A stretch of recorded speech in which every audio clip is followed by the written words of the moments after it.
کہ اگر ہم حافظوں سے عالموں سے اپنے تعلق کو مضبوط بنائیں گے تو کیا یہ قیامت کے دن بھول سکتے ہیں؟ لہذا ہم ان کی قدر کریں. یہی کہ آج جس وقت ہمارے ایمان آج لوگ مرتد ہو رہے ہیں، اسلام کو چھوڑ کر دوسرے مذہب کو اختیار کر رہے ہیں، اور یہ کھڑے ہو کر ان سرحدوں پر ہمیں اور آپ کو بچانے کا کام کر رہے ہیں. یہ راتوں کو جاگ کر جب ہم سو رہے ہوتے ہیں اور یہ قرآن کی تلاوت کرتے ہیں، جس بستی میں حافظ قرآن سو رہا ہوتا ہے، اللہ اپنا عذاب وہاں نازل نہیں کرتا ہے کہ میرا مخصوص بندہ سو رہا ہے، میں کیسے عذاب بھیج دوں اور کیسے میں اس بستی کو تباہ کر دوں. نہ جانے کتنے لوگ اس گاؤں کے زنا کر کے اور نہ جانے کیسی کیسی موویاں دیکھ کر سوتے ہوں گے. اللہ ناراض ہوتا ہوگا، زمین اللہ سے چیخ کر اور پکار کر کہتی ہوگی کہ اللہ مجھے اختیار دے دے اور میں اس کو نگل جاؤں، اس بستی کو میں نگل جاؤں. اللہ کہتا ہوگا اے میری زمین تجھے اختیار نہیں دے سکتا ہوں، اس لیے کہ اس بستی کے اندر میرا مخصوص بندہ سویا ہوا ہے، میں کیسے اس کو بستی کو تباہ کر دوں. کیا سمجھتے ہیں آپ اس کو؟ اگر آج ورنہ ہمارے اعمال یہ تھے کہ آسمان سے آگ برستی، زمین پھٹتی اور ہم سب کو نکل جاتی.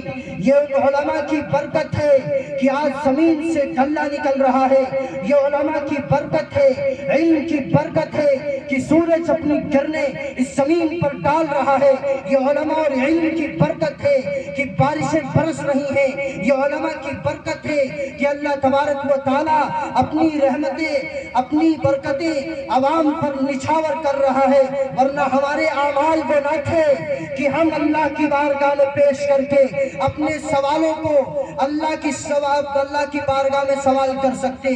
ہماری زبانیں اس قابل نہ تھی، ہمارے چہرے اس قابل نہ تھے کہ ہم اللہ کی بارگاہ میں اپنے ہاتھ کو اٹھا سکتے. لیکن یہ علماء کی اور ان حفاظ کرام کی برکت ہے کہ اللہ آسمان سے بارشوں کو برسا رہا ہے، زمین سے غلات کو نکال رہا ہے.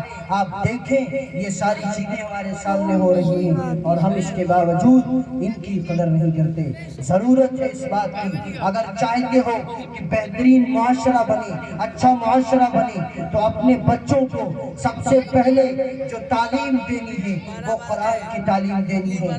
اس لیے آج اس کی قدر ہمارے دلوں سے نکل گئی. اس کی وجہ یہ بنی کہ ہمیں اس قرآن کریم کو پانے کے لیے اور حاصل کرنے کے لیے محنت نہیں کرنی پڑی.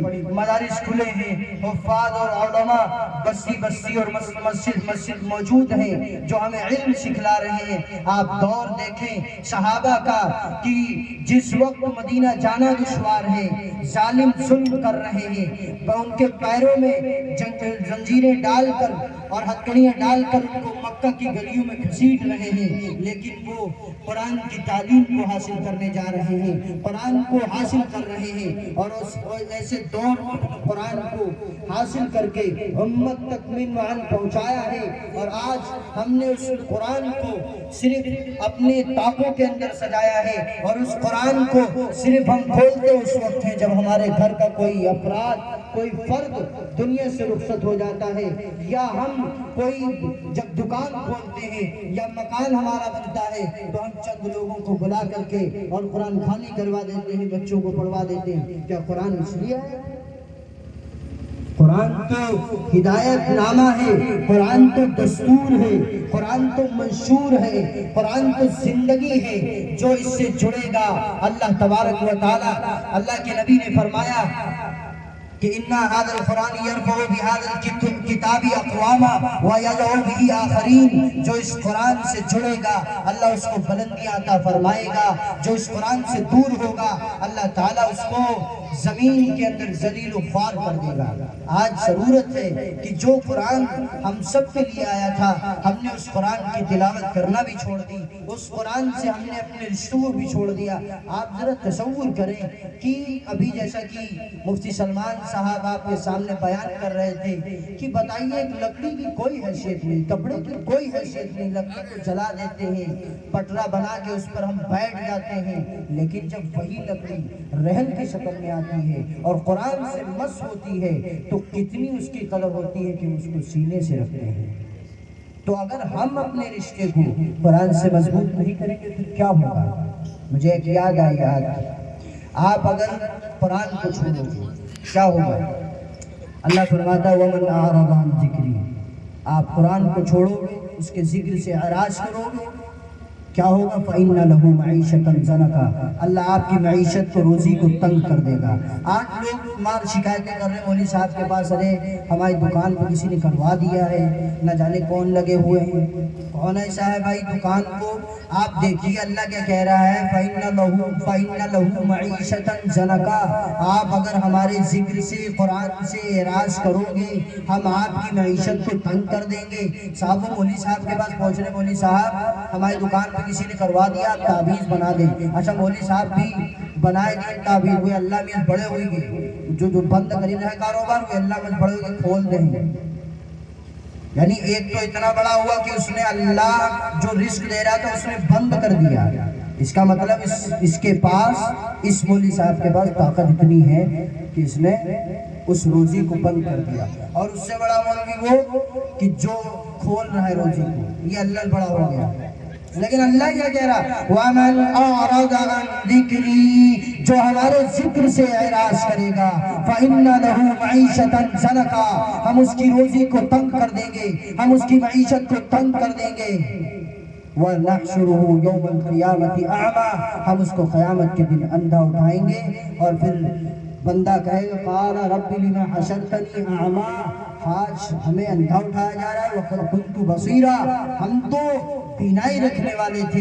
اللہ فرمائے گا قَالَ كَذَلِكَ أَتَتْكَ آيَاتُنَا فَنَسِيتَهَا، کہ جب تمہارے سامنے ہمارا قرآن آیا تھا، جب تمہارے سامنے ہماری آیات کی تلاوت کی جاتی تھی اور اس کے احکام کو بتلایا جاتا تھا تو تم اپنے اس احکام کو ایک کان سے سنتے تھے اور پھر اس کو نظر انداز کر دیتے تھے، شام کو سنتے تھے، رات کو سنتے تھے اور صبح پھر چلے جاتے تھے، اس آیت کو جھٹلا دیتے تھے اور اس کو کہہ دیتے تھے چلے گئے، یوں ہی چھوڑ دیا۔ لہذا کذالک اليوم تنسا، آج ہم تمہیں بھی بھول جائیں گے۔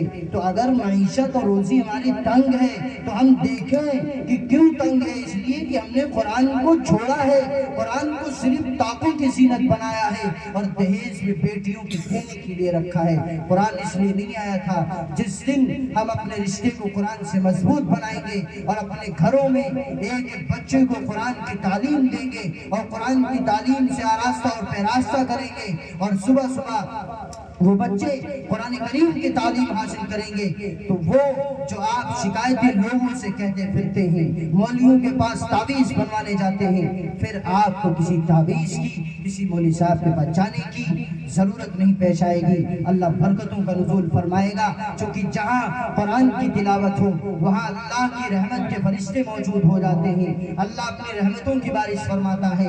لہذا اگر ہم چاہتے ہیں اپنی معیشت کو بہترین، اپنی روزی روٹی کو بہترین، تو ہم اپنے رشتے کو مضبوط بنائیں، قرآن سے اپنے رشتوں کو مضبوط بنائیں اور ان حفاظ سے، ان علماء سے اپنے تعلق کو مضبوط بنائیں اور ان کی قدر کریں، ان کی جس حد تک ہمیں ہو سکتا ہے اس حد تک ہم ان کی قدر کرتے رہیں، کیونکہ ان کی قدر کرنا، اللہ کے نبی نے فرمایا گویا کہ اس نے میری قدر کی اور جس نے میری قدر کی اس نے اللہ کی قدر کی، اور جس نے حفاظ اور علماء اور مفتیان اور قاریوں کی ناقدری کی اس نے اللہ کے نبی کی ناقدری کی، اور جس نے اللہ کے نبی کی ناقدری کی اس نے اللہ کی ناقدری کی ہے، وہ کبھی خوشحال نہیں ہو سکتا ہے۔ اللہ تبارک و تعالی ہمیں قرآن سے اپنے رشتے کو مضبوط بنانے کی توفیق مرحمت فرمائے، ہم سب کو قرآن کی تعلیم عطا فرمائے، اور جتنے بھی سامعین آئے ہیں اللہ تبارک و تعالی سب کے آنے کو، بیٹھنے کو قبول فرمائے، تو ان سب کی جائز تمناؤں کو، جائز مرادوں کو قبول فرمائے۔